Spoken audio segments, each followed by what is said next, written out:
Katie Chats here at Smithy TV in downtown Toronto with writer-producer Paul Mather.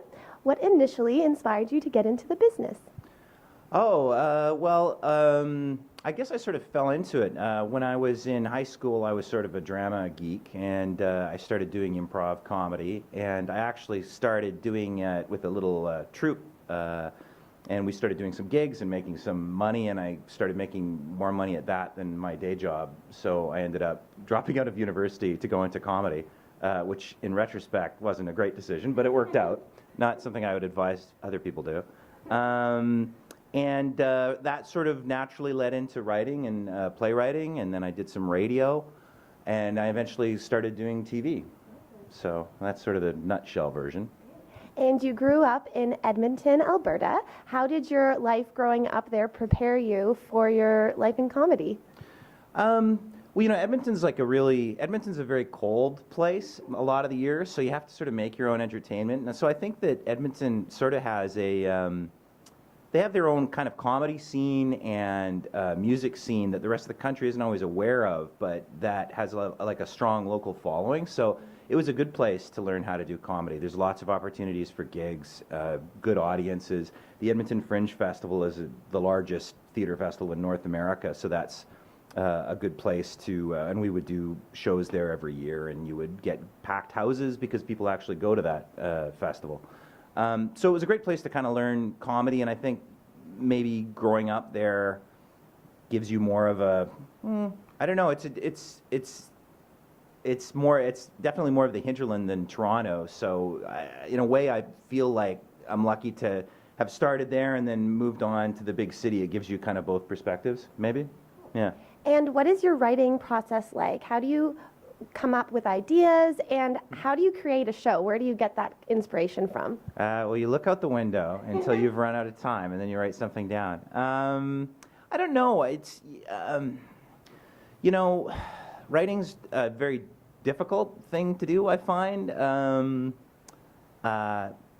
You know, I think you just kind of draw from your life. I mean, I've been lucky enough to create a couple shows that have made it onto TV, and some of them were ideas that were brought to me by the network. I did a show called Men with Brooms for CBC that was based on the movie. Others just come from an idea. We did a show called Dan for Mayor, where we just wanted to do a show about a guy in a small town who accidentally runs for mayor. You know, I think it's just like anything else. You just start to have ideas percolating in the back of your mind, and eventually you realize, you know, that's something you could run with, and if you can pitch it to somebody and get it into development and it makes it through the process, that's the show you end up making. But you know, I think it's pretty hard to tell ahead of time what idea is going to be successful and what idea isn't. It's just more of a matter, for me anyway, it's a matter of kind of throwing things at the wall and seeing what sticks. And what is it like being in a writer's room? What's the environment like, and is it competitive or is it fun? Well, I think I think writers' rooms are, you know, all different. I've been lucky enough to work in really nice writers' rooms where people are supportive and it's not competitive. I've heard that there are writers' rooms that are mean, especially in comedy, but I'm lucky enough not to have worked with mean people.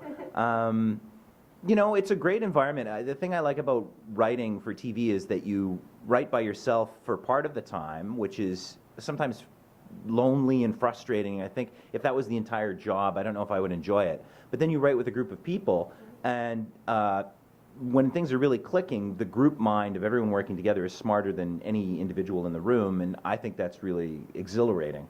On the other hand, if it was always working in a group, maybe that'd be too much. So I like that there's a back and forth, you know, and I think that's something about writing for TV that is better for me than writing for features or writing, you know, plays or something where you're by yourself all the time would be. Yeah. And you've been nominated and have won many awards, Gemini's, WGA, Canadian Comedy Awards. What is it like being recognized for your work?